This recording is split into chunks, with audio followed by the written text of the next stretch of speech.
Well, good morning, sir. Happy Friday. Good morning. Hang loose, man. Friday. Woo. Yeah, I am not on my phone today, thank goodness. Yes, you're crystal clear right here, right now. Hopefully, there isn't too bad of an echo or a delay.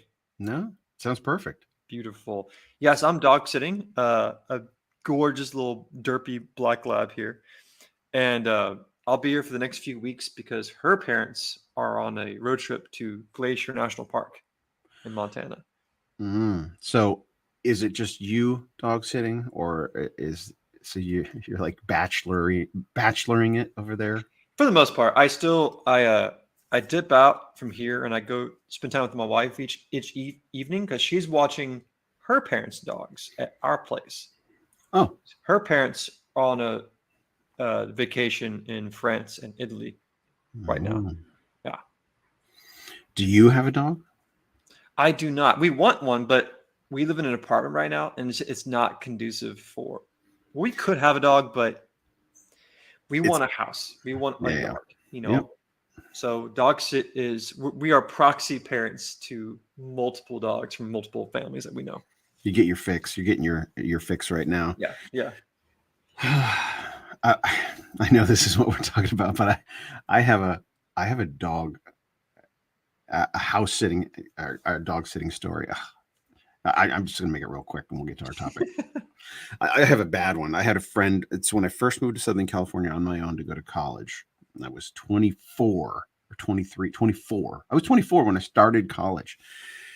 I mean, sorry, I went to the Bible college, a seminary for 2 years, from age 20 to 19, 20. But the actual getting my 4-year degree, I didn't start until I was 24. Anyway, that's all. I go on these tangents. I had this friend that lived in Southern California, and he and his family were going on vacation for like 3 weeks to a month. And I was living in temporary housing until I could find an apartment. So this is perfect. It's like this oasis, this nice house that I could go just to feed their cat and dog. And the dog had a really nice yard, and the dog never came inside. And so it was taken care of, it was food. But the cat was like 15, 16-year-old cat they had never gone away. For this cat was like, it disturbed this cat's Mm. whole rhythm. Like, where are my owners? Separation anxiety. Yeah. Separation anxiety. Mm-hmm. And so I was going to school and working a job, and I would come to the place and smell cat crap. And I would have to every day. I would have to hunt.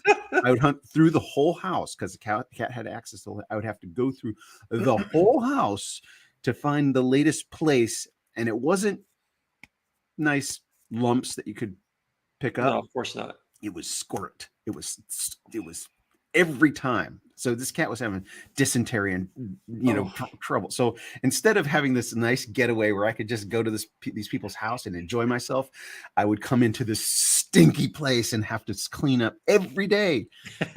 So that was my last. Reminds me of Afghanistan. It was my last animal sitting. Yeah. Well, we did dog sit, but we brought the dog here to our place. Anyway, so sorry. You're good. I love your tangents. Well, I love this topic, and I'm going to turn it over to you because I have plenty to say always, but I want to hear from you. Why should we be proud of our heritage? Isn't pride a sin? Ooh. So this topic came up to me recently, and my wife and I have been watching this TV show called Outlander. It's been out for a few years. Great show.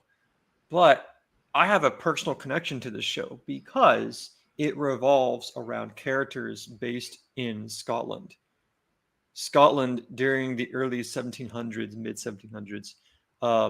There's a lot of time travel involved with it, so it's obviously not going to be historically accurate, but there are some historically accurate settings that the characters are put into. And there's a one moment we're watching the show, and the main character of the show, he fought in the Jacobite Rebellion when the Scots fought against the English. Sadly, they lost, and so some of the survivors became indentured servants to the British, basically. And it's a wonderful story really awesome acting. But it reminded me, and my wife and I talked about this.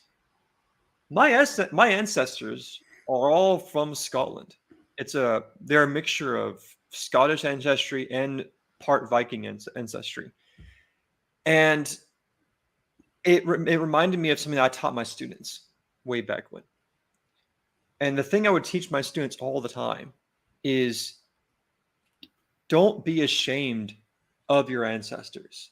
Everyone has the right to honor their past, honor their ancestors, learn from the past, okay? But respect your ancestors. And it's funny, if you go on Google or DuckDuckGo and you type in a phrase like be proud of your ancestors or honor your lineage, most of the results are geared more towards Native Americans, African Americans, Hispanics, basically anyone but white, anyone but Caucasian European descent. Now, there's nothing wrong with that. Like, I love tribal culture. Every tribe has their own history, their own culture, their own ancestors. Cool, awesome. If you're African American, if you want to respect your past, great, awesome. But it's interesting because you're not going to see many results online of people who are fair skinned being proud of your ancestors, because usually in our current Marxist society, people are taught, oh, you're white, don't you dare be proud of your past. Oh, you're white, so you're obviously the oppressor. One thing I taught to my students all the time, when they're learning history, they quickly realize history is not pretty. It's not perfect. It's not black and white. History is gray. We've talked about this. Okay. But I also reinforced the fact that, hey, student, so and so, guess what? Everyone has been conquered. Everyone has been a conqueror. Just because your ancestors are from Africa does not mean you're innocent. I can't even begin to tell you the African kingdoms that fought each other in Africa long before any other explorer discovered the continent. Or I can't tell you how many times Native American tribes conquered and enslaved their own kind long before any European discovered North America. And so that led us to the topic of reparations. A lot of my students ask me, hey, Ben, what are your thoughts on this? Like, what's your take on this? My take was, I think it's garbage. No one should get reparations because everyone should get reparations then. Because then my ancestors from Scotland, if you do half an hour of research, you'll quickly learn, oh my gosh, my ancestors suffered horribly. From the Romans to the English, my ancestors were forced into servitude for who knows how long.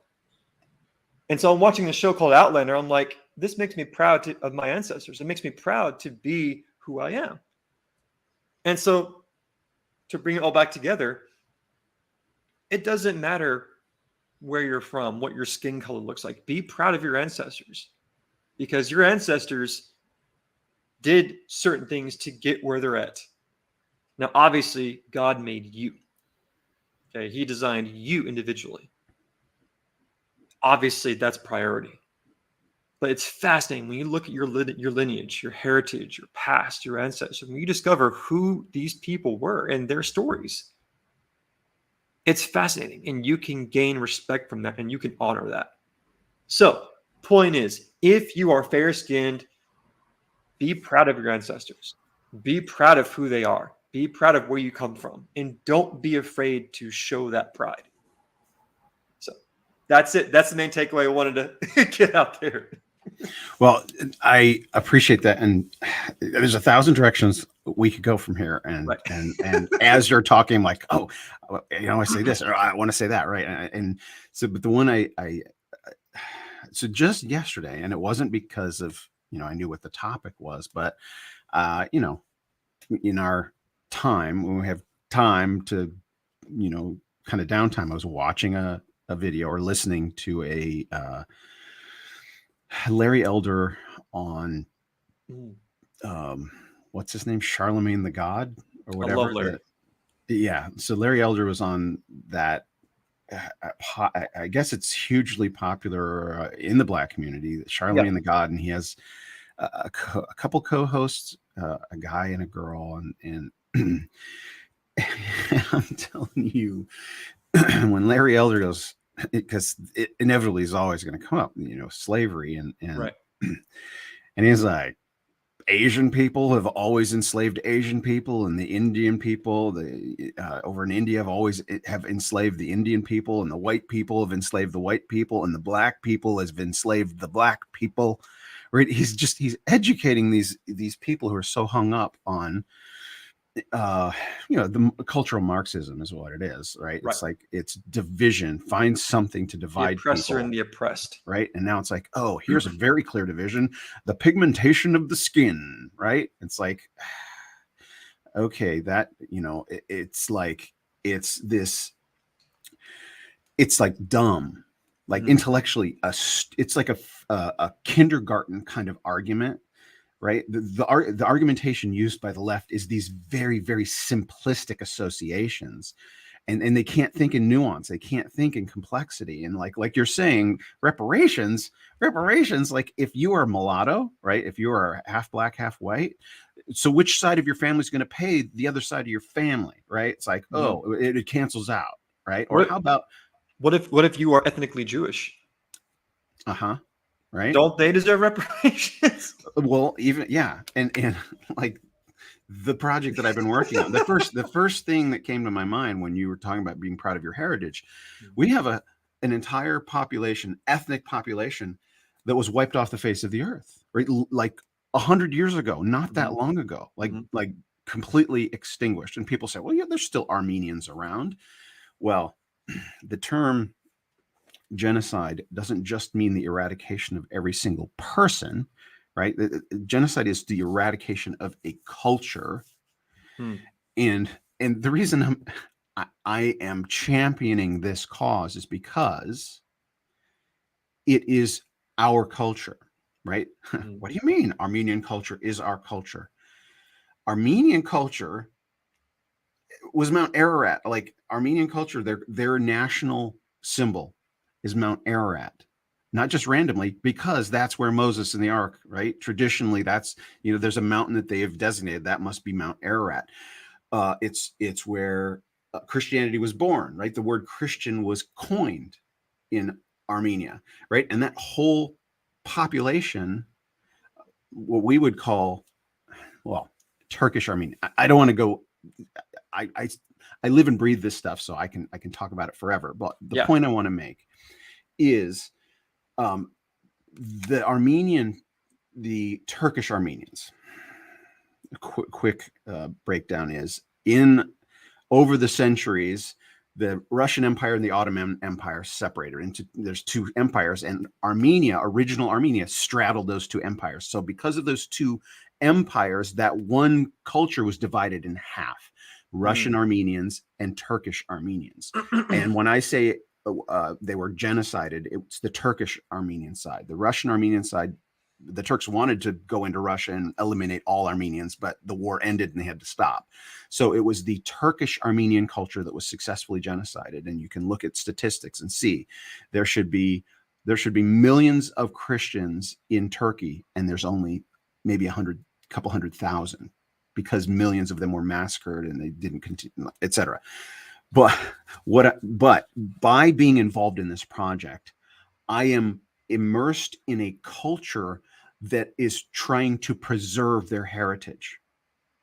A heritage, they can't go home because their home is now a foreign land, right? The places where they dwelt for thousands of years is now a foreign land. And so, and I've just finished a book yesterday that really digs down in that. It's like, this person did research on, I want to find out what it means to be Armenian. This person is half Armenian, and what does it mean to be Armenian? This person's like, I have a very broken understanding of the language and the culture. The culture's gone. I can't go back to where it was, but now there's a diaspora all over the planet. And so they because of the attempt to wipe them off the face of the earth, they have deep within their culture the the imperative to preserve the culture, so much so that they infight when someone marries outside of their ethnicity. It's like, right, there's this division within them. They so want to be protect and preserve their heritage that they even fight about you can't even marry outside of the culture. But so for me, here I'm a white guy, right, with my roots in whatever countries. And oh, by the way, Slovak is what I am, like not 100%, about 12%. I don't know. My dad was 25%. No, my dad was half, and I'm 25% Slovak. It's determined that we're not white officially, like we're our own ethnicity, Slovak. Like Slovak in the United States, Slovak is not white. It's its own we should, on all these forms, it should have a separate marker, right? Like, what does that mean, right? Well, so like it's interesting because I'm the first one to support anyone, honoring, respecting their past, their ancestors. Go for it. But I just found it so interesting that in our culture today, if you are a fair skin complexion, just don't talk about your past. Don't honor your ancestors. Don't wear garments that respect your ancestors. Don't do research into your past. Don't do that because you're white. Right? But the thing is, the only value that this has is where your ancestors physically were at. That's it. Your skin color means nothing. It tells me nothing about you as a person. All it tells me is your ancestors either lived in the northern hemisphere, middle, or southern. That's it. So, but it blows my mind, even in academia, how many academics make scholarship that still use skin color as a valid determining factor on whether someone was oppressed or not, or whether someone should demand reparations or not. And it boggles my mind because you would think someone who has a PhD and 20 plus years experience in their field, you would think there'd be examples of a good critical thinker. But even my time in grad school for my master's degree, I discovered that's not true. That's not true at all. And so some doctors are great, some are not so great, some are kind of in the middle. But the point of today is when you learn about your past and you discover an interesting story, go into it, dive into it deep. It's like a 3-hour long video, so it's not short, but there's a wonderful video on YouTube called The Celtic Holocaust by Dan Carlin. And he goes deep into all the moments when the Celts, so Scottish, Irish, that Celtic, those people suffered under larger, more tyrannical powers. And it's like, this is not taught in the history books because it doesn't fit. It doesn't fit the narrative. But when I taught, I did include that. Yeah, good. I mean, I do think about this one thing in particular. What are our history teachers, high school, university professors pushing, right? What history and the histories, you go back and you can follow any person's personal storyline, and that's history. But what should we be teaching? And we should be teaching the most monumental events. And just because white people have been at the forefront of progress doesn't mean it's because they're white. It's just that's how it happened. And you can go down you can make these lists of all these great accomplishments, and you can tick off, oh, there's a person that was not white that contributed something essential, right? There's an Indian person that contributed, and here's a black person that created the cotton gin or whatever, right? There's like all of these. It's not. But I do want to harken back to what Larry Elder, one of the things he said, and this was so good. And unfortunately, like people that are blinded by their racism, like black people that have racism, right? That's what this is. Like when on Charlemagne the God, it's a bunch of racist. Oh, gosh, I'd be really careful, but they just are very racist in how they talk about things. And with Larry Elder on there, he's educating them. And so one of the arguments that I think the female co-host was saying is, when have, because it's like it's systemic. Let's just forget about that. Let's talk about Another system. buzzword. Yeah, Right? buzzword. Systemic. And she was she's like, when have black people ever been in control of any system? The system. And Larry Elder, he goes, okay. In Baltimore, I forget the guy's name. There was a case where a guy was in police custody. This black guy was in police custody. He dies in the back of the police vehicle or whatever. And so then there were riots in the street or something like that. And Larry Elder goes, okay, so of the arresting officers, there were 6 of them. 4 of them were black.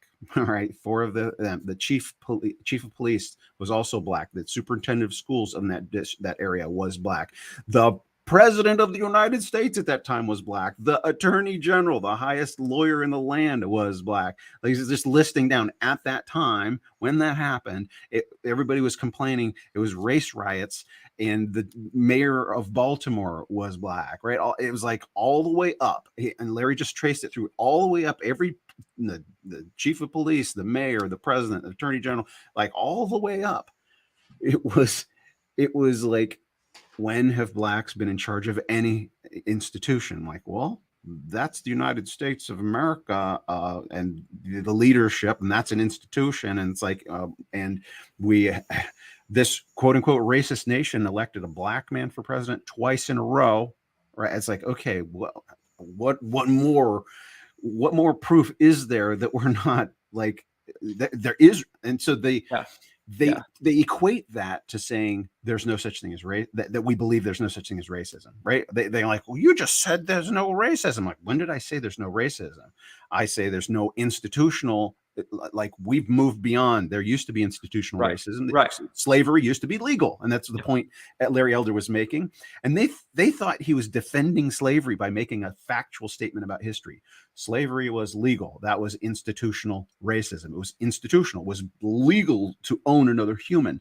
And we have abolished that. It's no longer legal. So that institutional racism doesn't exist anymore. And it's just, I mean, just saying systemic racism is such a go-to crutch buzzword.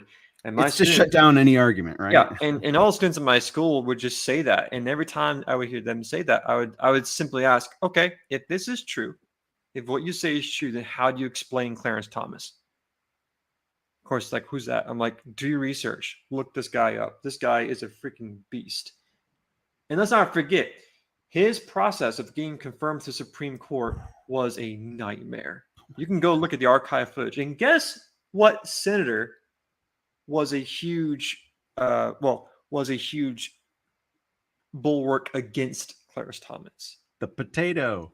Yeah, the demented potato in chief right now. Potato in chief. Like, please tell me how systemically racist this country really is. Please tell me. Because if you just do 5 minutes of just surface level research, are we just going to ignore all of the black awesome actors, sports figures, the daytime talk show hosts? Are we not going to talk about that? Oh, no, we're just going to ignore that. Oh, okay, gotcha. Yeah. So forget about Oprah Winfrey. Forget about Michael Jordan, LeBron James. Forget about Steve Harvey. No. They don't matter. Here's the frustrating thing is we all suffer, right? Yeah. Like, life is suffering, right? Yep. It's a guarantee. Like, Jesus promised it. Yep. He was promised from the Lord. What promises has God given you? Oh, you will suffer for my sake and rejoice in it, right? When the suffering comes, rejoice, be happy, right? So we all suffer. The problem is this mentality, this race hustling in I hesitate to call it a community, right? The Black community. It's like Larry Elder. Is he in the Black community, right? What is this community that they refer to? But those that are subject to this hustle, this race baiting hustle, they think the suffering that they endure is put upon them from outside by white people, right? Any suffering, we all suffer. Everybody suffers, but because they are within a community that tells them their suffering is put upon them by somebody trying to hold them down, that's what creates this division. It's like, wait, that's why, the word of God, getting back to the word of God. I love going. When I went to Bible college in Long Island, at that school, two of my two best friends were Black guys. This guy he was from New York, and this other guy who was from Antigua, right? One of the islands in the Caribbean. Yeah. And so when we would sit in class, like they'd sit on either side of me, right? And we were buddies, and they called us the Christian Oreo. they came up with it, like, whatever. But the one friend who was from New York, we go to his church, and it was like a 75% Black church. And at that time, the pastor happened to be white, but it was still felt like a Black church. And it was just like, this is amazing. This is amazing. Worshiping God. I walk in there. I did not see the color of my skin, right? It's like, right. And to take that one step further, I could be judged and am judged, I'm sure, based on the color of my skin, but the color of my skin doesn't determine the condition of my heart. And I have determined that my lineage will not be white. Like, I'm a white guy. My kids are half Chinese, like 50%. The largest percentage that they could figure out is Chinese. My wife is 100% Chinese. And so my lineage from this time forward forever, I'm not white. My kids, my descendants, my heritage, what's the reverse of heritage? My progeny will not be white, yet they will have white in their heritage to be proud of. Hopefully, ideally, they'll have positive remembrance of me. So it's this fabricated division that God knows about, and God is in control. It's like weird. We live in exciting times. Just in this last minute and a half, is Trump going to be on the ballot in every state? Changing. Well, speaking of the Black community, let me tell you, their support has skyrocketed since the famous mugshot. But here's the thing, Patriots: never surrender, never submit. Be proud of your heritage. Don't be ashamed of where you come from. Learn from it. Learn the good, learn the bad too, but be proud of where you come from. Don't let anyone tell you otherwise. I'll tell you otherwise. No, just kidding. Well, here's an interesting tidbit about my ethnicity that I learned by researching the Armenian genocide, which is what led to the Jewish Holocaust, right? There was the Christian Holocaust of World War I that led to the Jewish Holocaust of World War II. It turns out my ancestors, my people group, this was World War II era, so my direct descendants had come through Ellis Island in 1902 and 1906. My great grandparents in 1902 and 1906 came separately, met in Pennsylvania, settled down in a Slavic coal mining town, and had 11 kids or whatever. But I found out that the region they came from were the very first non-Germans to assist the Nazis. Oh, interesting. Something not to be proud of. That's still interesting, though. But it's like my ethnic group. That's still your past.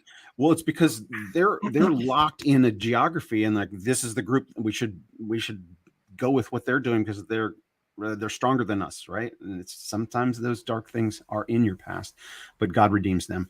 Love you, my brother. See you next time.